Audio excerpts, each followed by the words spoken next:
नमस्कार, स्वागत है आपका Mahabharat the complete saga season 3 में। पिछले सैन्य निर्णय पर्व में हमने देखा कि शांति की सारी कोशिशें, सारे नेगोशिएशंस फेल हो चुके हैं। अब बातें खत्म और युद्ध शुरू। कौरवों की विशाल 11 अक्षौहिणी सेना हस्तिनापुर से निकलकर कुरुक्षेत्र के मैदान की ओर बढ़ चुकी है। हाथी, घोड़े, रथ और लाखों सैनिक।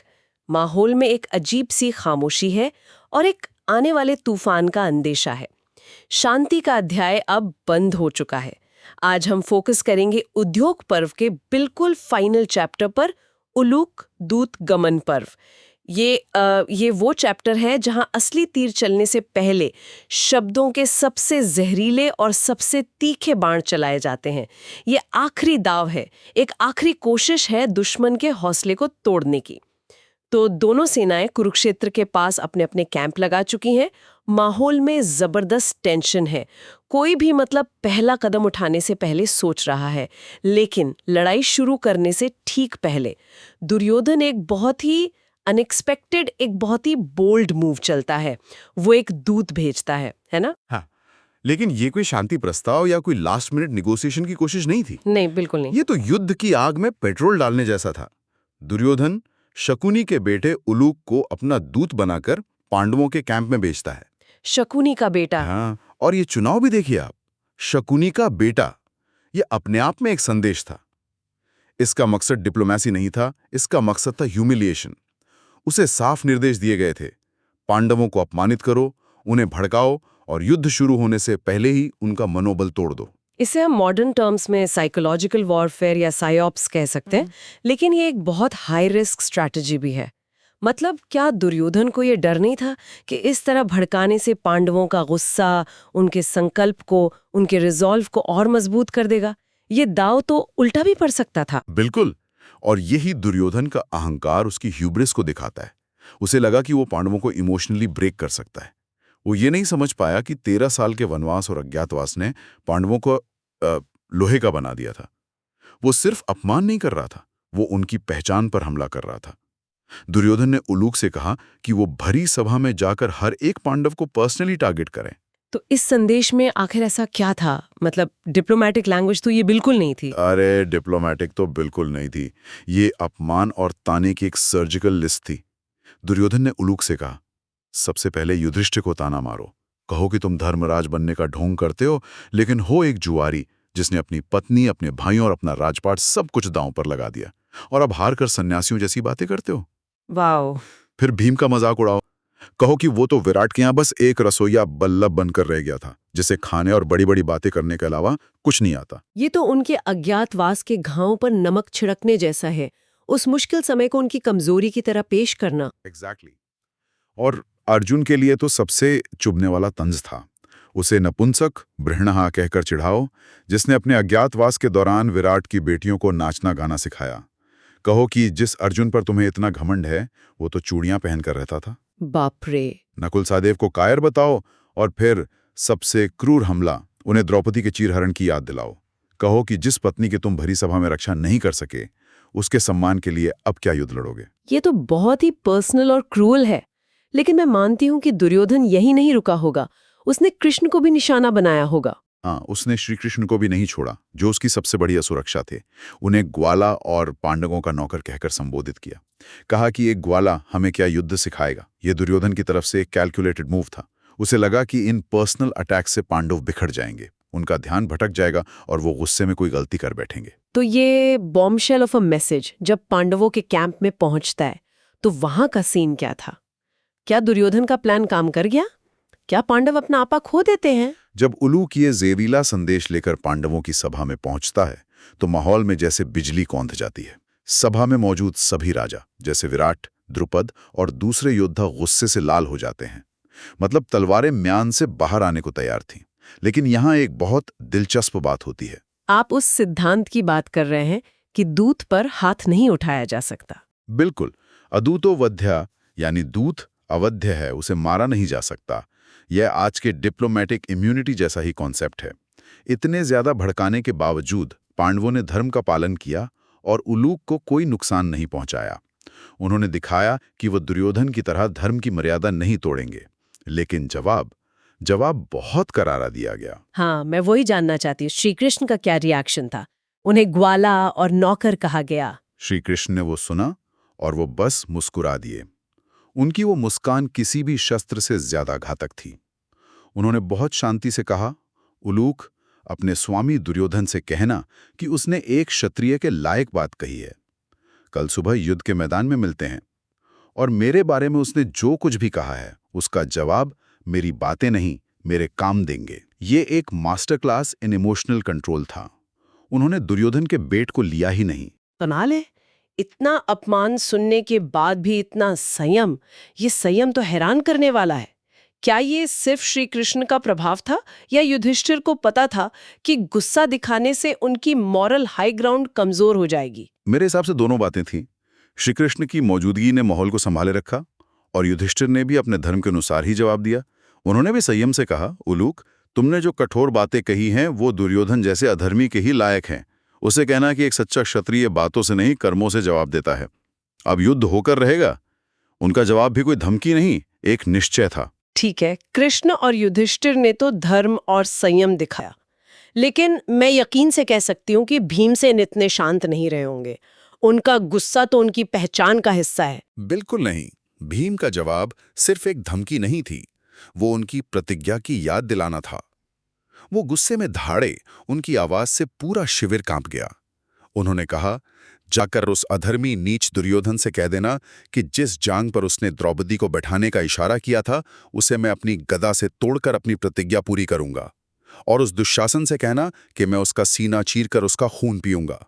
ये मेरा वादा है। उनका हर एक शब्द कौरव सभा को याद दिलाने के लिए था। बिल्कुल, कि ये लड़ाई सिर्फ जमीन की नहीं है, ये द्रौपदी के अपमान का बदला भी है। और अर्जुन, जिनके पुरुषार्थ पर सबसे बड़ा सवाल उठाया गया था। अर्जुन ने बहुत शांति से लेकिन उतनी ही दृढ़ता से कहा, दुर्योधन ने जो कुछ भी कहा है और जो कुछ नहीं भी कहा है, उन सारे सवालों का जवाब कल सुबह मेरा गांडीव देगा। ये एक सच्चे योद्धा का आत्मविश्वास था। उसे कुछ साबित करने की जरूरत नहीं थी, उसका धनुष ही उसका परिचय था। इसी तरह नकुल, सहदेव, विराट, द्रुपद और धृष्टद्युम्न सबने अपनी अपनी प्रतिज्ञा दोहराई और दुर्योधन को युद्ध के लिए ललकारा। उलूक ने ये सारे संवेश, शांत, धमकियां, खुली ललकार और प्रतिज्ञाएं सब इकट्ठा किए। अब ये जहर से भरे शब्द और उतने ही तीखे जवाब जब वापस कौरव कैंप में पहुंचे होंगे तो वहां का माहौल कैसा रहा होगा? उलूक वापस जाता है और दुर्योधन के सभा में एक एक करके सबका संदेश सुनाता है। वो श्री कृष्ण की शांत मुस्कान के बारे में बताता है, युधिष्ठिर के दृढ़ निश्चय के बारे में, भीम की गर्जना और अर्जुन के आत्मविश्वास के बारे में। पांडवों के इस अनशेकेबल रिजॉल्व को देखकर दुर्योधन को समझ आ जाता है कि उसका साइकोलॉजिकल वॉरफेयर का दांव बुरी तरह फेल हो गया है। मतलब वो उन्हें तोड़ने गया था, लेकिन अनजाने में उसने उनके इरादों को और भी मजबूत कर दिया। एग्जैक्टली। तो ये कम्युनिकेशन का फाइनल ब्रेकडाउन था, the point of no return. अब किसी भी तरह के समझौते की कोई गुंजाइश नहीं बची थी। बिल्कुल। पांडवों का जवाब सुनते ही दुर्योधन की बची खुची शांति की उम्मीद भी खत्म हो जाती है। हाँ। उसे यकीन हो जाता है कि अब युद्ध टाला नहीं जा सकता। वो तुरंत अपने सेनापतियों भीष्म, द्रोण, कर्ण, कृपाचार्य को आदेश देता है कि सेना को युद्ध के लिए तैयार किया जाए, व्यू रचना की तैयारी शुरू की जाए। दूसरी तरफ पांडव सेना भी युद्ध के लिए मैदान में उतर आती है। अब बस सुबह का इंतजार था। इस पर्व के आखिर में एक और बहुत ही क्रूशियल इवेंट होता है। युद्ध सिर्फ सेनाओं की संख्या से नहीं, स्ट्रैटेजी से जीता जाता है। पांडव सेना के कमांडर इन चीफ धृष्टद्युम्न अपनी सेना को व्यवस्थित करते हैं। ये कोई रैंडम अरेंजमेंट नहीं था, इसके पीछे एक गहरी स्ट्रैटेजी थी, जैसे शतरंज के बिसात बिछाई जा रही हो। हाँ, ये महाभारत के सबसे फैसिनेटिंग स्ट्रैटेजिक मोमेंट्स में से एक है। धृष्टद्युम्न ने हर बड़े कौरव योद्धा के सामने पांडव पक्ष का सबसे योग्य योद्धा खड़ा किया। ये एक स्ट्रैटेजिक मैचिंग थी, जो किसी की कमजोरी पर आधारित थी तो किसी के भाग्य पर और किसी की पर्सनल हिस्ट्री पर। चलिए इसे थोड़ा अनपैक करते हैं। सबसे बड़ा खतरा थी पितामह भीष्म, जिनके पास इच्छा मृत्यु का वरदान था। उन्हें हराना लगभग नामुमकिन था। उनके सामने किसे रखा गया? भीष्म के सामने रखा गया शिखंडी को। ये पांडवों का सबसे बड़ा स्ट्रैटेजिक मूव था।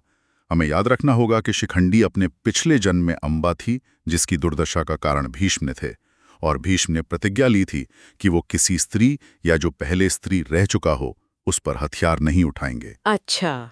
तो धृष्टद्युम्न ने शिखंडी को भीष्म के सामने एक ह्यूमन शील्ड की तरह खड़ा कर दिया और उसके पीछे अर्जुन को रखा। प्लान साफ था, शिखंडी सामने होगा, भीष्म हथियार नहीं चलाएंगे और अर्जुन पीछे से वार करेंगे। ब्रिलियंट। ये धर्म और रणनीति का एक मिला-जुला तोड़ था। और गुरु द्रोणाचार्य के लिए क्या प्लान था? वो तो अजेय थे। द्रोणाचार्य का सामना करने के लिए खुद सेनापति धृष्टद्युम्न खड़े हुए, क्योंकि उनका जन्म ही द्रोण का वध करने के लिए हुआ था। ये एक फेटेड बैटल थी, जिसे टाला नहीं जा सकता था। धृष्टद्युम्न का अस्तित्व ही द्रोण के अंत के लिए था, तो यहाँ भाग्य को रणनीति बनाया गया। और अब बात करते हैं सबसे बड़ी राइवलरी की, कर्ण बनाम अर्जुन। बिल्कुल, ये तो तय ही था। कर्ण के लिए अर्जुन को नियुक्त किया गया। ये सिर्फ दो योद्धाओं का युद्ध नहीं था, ये दो आइडियोलॉजीज, दो जीवन कथाओं का टकराव था। दुनिया के दो सबसे महान धनुर्धरों को आमने सामने खड़ा कर दिया गया। ये वो मुकाबला था जिसका इंतजार पूरी दुनिया कर रही थी। और दुर्योधन और उसके भाइयों का क्या? उनके लिए भी कोई खास प्लानिंग थी? दुर्योधन और उसके 99 भाइयों से लड़ने का जिम्मा लिया भीमसेन ने। यह भी पूरी तरह से पर्सनल था। भीम की प्रतिज्ञा थी कि वो सभी 100 कौरवों का वध करेंगे, तो उन्हें उनका टारगेट दे दिया गया। और शकुनी? और आखिर में इस पूरी कहानी का जो सबसे बड़ा विलेन था, शकुनी, उसके लिए भी एक खास योद्धा को चुना गया। ये दिलचस्प है। शकुनी कोई महान योद्धा तो नहीं था, लेकिन वो बहुत चालाक था। उसके लिए किसे चुना गया? शकुनी का सामना करने के लिए सहदेव को चुना गया। सहदेव जो 5 पांडवों में सबसे शांत और सबसे ज्ञानी माने जाते थे।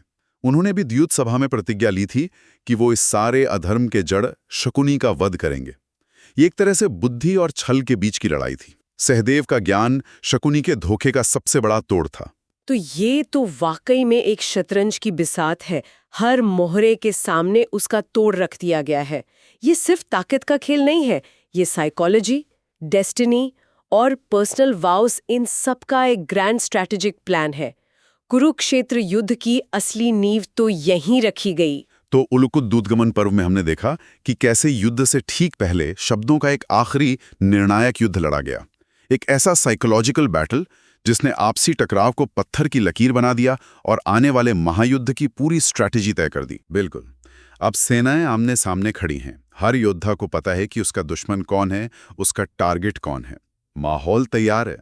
लेकिन इन महान योद्धाओं की सेनाओं में कौन कितना शक्तिशाली है, इनकी पावर रैंकिंग क्या है, कौन सिर्फ एक रथी है, कौन महारथी है और कौन अतिरथी है, जो अकेले ही हजारों से लड़ सकता है।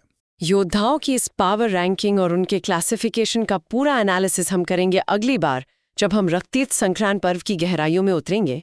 ये एक ऐसा लेखा जोखा है जो हमें बताएगा कि दोनों तरफ के महारथियों की असली ताकत क्या थी और कागज पर कौन सी सेना ज्यादा मजबूत लग रही थी। हम आपसे फिर मिलेंगे जल्द ही महाभारत द कंप्लीट सागा में।